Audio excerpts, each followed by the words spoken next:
Hi అండి. Office నుంచి రాగానే మా బాబు గులాబ్ జామ్ చేయి మమ్మీ అన్నాడు. ఎన్ని పనులున్నా సరే ఫస్ట్ గులాబ్ జామ్ అయితే చేసేస్తున్నాను.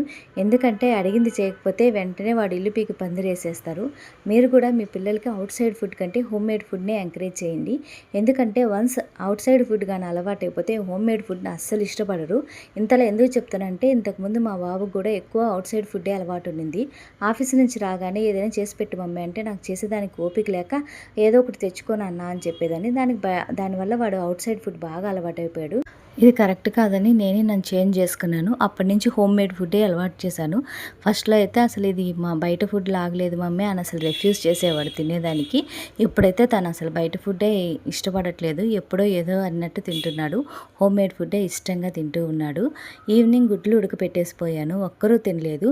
సో నైట్ కోసం దానికి వెల్లుల్లి ఎగ్స్ చేసేద్దామని చెప్పేసి వెల్లుల్లి ఎగ్స్ చేసేసుకుంటున్నాను. అది టేస్టీగానే కాదు తినడానికి నోటికి కూడా చాలా బాగా అనిపిస్తూ ఉంటుంది. సో ఇలా ఎగ్స్ ప్రిపేర్ చేసుకున్నాను.